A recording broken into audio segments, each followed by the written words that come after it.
Hola, buenas, me llamo Gustavo Takuri y os voy a hablar sobre la lógica no clásica.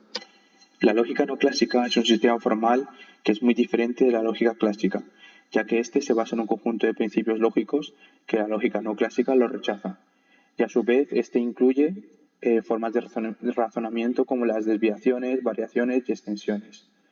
Para ser mucho más preciso, decir que la lógica no clásica surge como respuesta a los problemas y limitaciones de la forma clásica, ya que no puede captar la complejidad y la ambigüedad de algunos fenómenos naturales y filosóficos.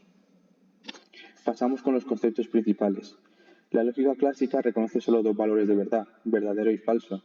En cambio, la lógica no clásica puede aceptar más de dos valores.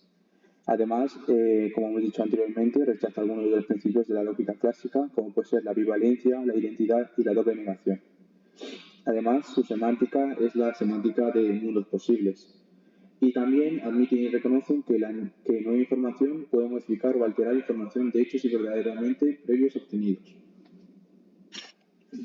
Aquí tenemos una evolución temporal. La lógica se basa en dos periodos principales.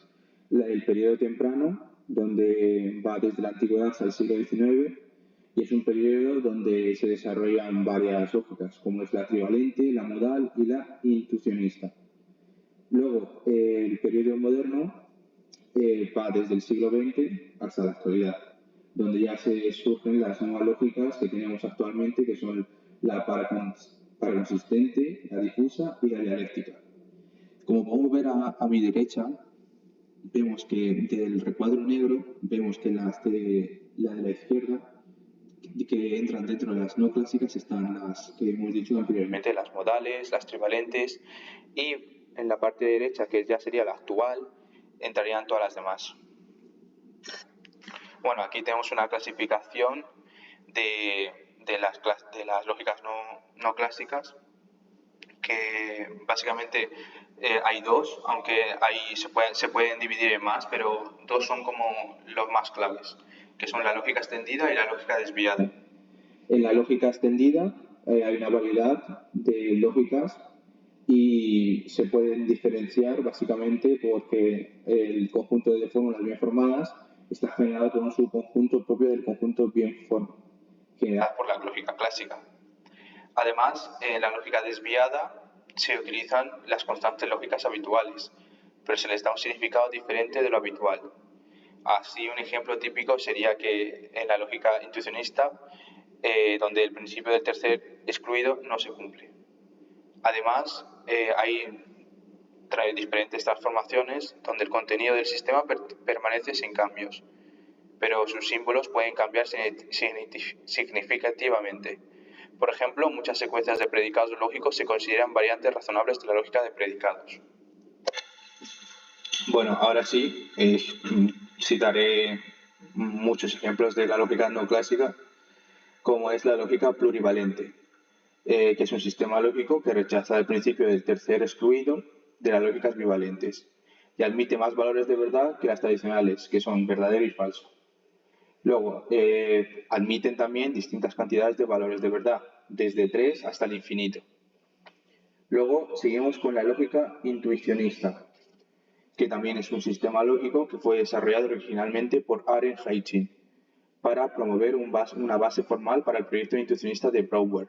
El sistema enfatiza las pruebas en vez de la verdad a lo largo de los cambios que se dan en sus proposiciones. Seguimos con la lógica minimalista, que sigue siendo un sistema lógico que fue desarrollado por Ingebrigt Johansson, que forma parte de la lógica intuicionista. Esta lógica rechaza tanto la ley clásica del tercer excluido como el principio de exclusión.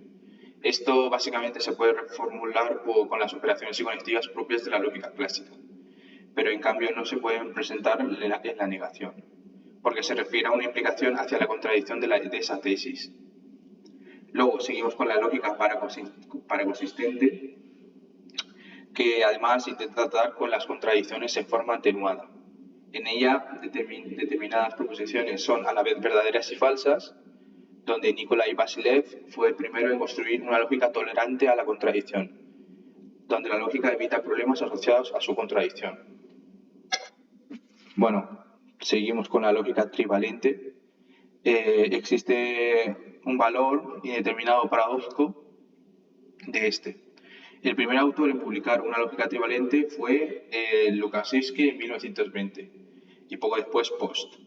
Una de sus utilidades es para afrontar oraciones como la famosa paradoja del mentiroso, que afirma que esta frase es falsa, donde es imposible adjudicarle un valor de verdad, y en la actualidad ha servido a autores como Paniego para acotar más finalmente la proposición que da pie al teorema de Gödel. Bueno, seguimos con lógica difusa, que es una lógica paraconsistente multivaluada, en la cual los valores de la verdad de las variables pueden ser un número entre el 0 y 1. Y además está formulada por el ingeniero Lofty Zadech.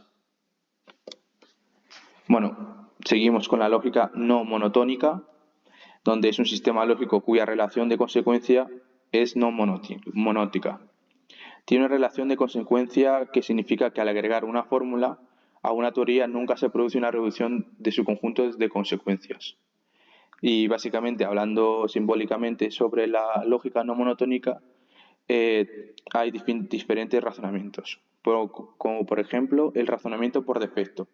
Los hechos pueden ser conocidos únicamente por la incertidumbre o carencia de la evidencia de lo contrario.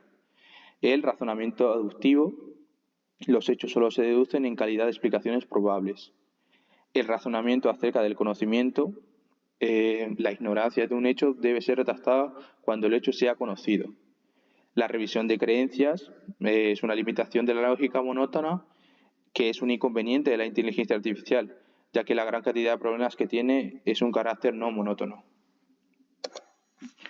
Bueno, continuamos con la lógica dialéctica, que es un sistema de leyes de pensamiento y de forma de razonar, desarrollado dentro de las tradiciones hegeliana y marxista. Busca hacer una mediación entre la lógica formal pura y el análisis dialéctico. Los soviéticos la definían como la ciencia acerca de las leyes y formas en el que el desarrollo y el cambio del mundo objetivo se reflejan en el pensar acerca de las leyes que rigen el conocimiento de la verdad. El principal consenso entre los dialectos es que la dialéctica no viola el principio de no contradicción de la lógica formal, aunque se ha intentado crear una lógica paraconsistente.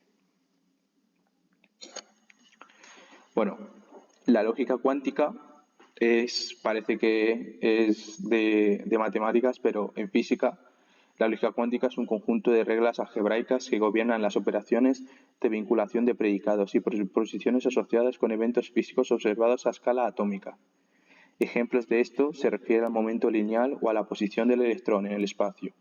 Se puede ver como un sistema formal paralelo al cálculo de predicados de la lógica clásica. En este último, donde las operaciones de combinación proposicional son conexiones lógicas y los predicados entre proposiciones son equivalencia e implicación.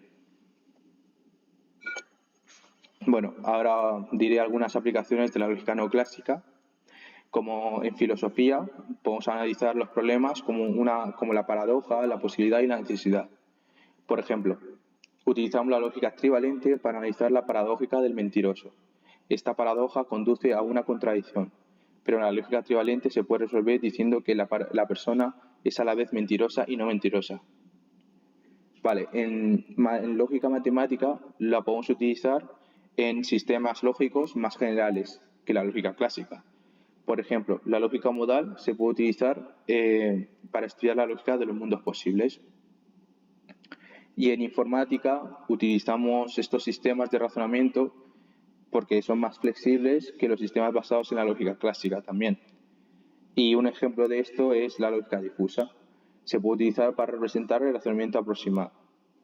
Y por último, pues en lingüística, las lógicas no clásicas se utilizan para estudiar el significado de las palabras y las oraciones. Bueno, en conclusión, vemos que las lógicas no clásicas se separan mucho de las clásicas, ya que responden a preguntas donde no eran posibles, ya que nos permiten comprender mejor el mundo que nos rodea y desarrollar nuevos sistemas de razonamiento, más flexibles y precisos. Y aquí terminamos el trabajo. Muchísimas gracias.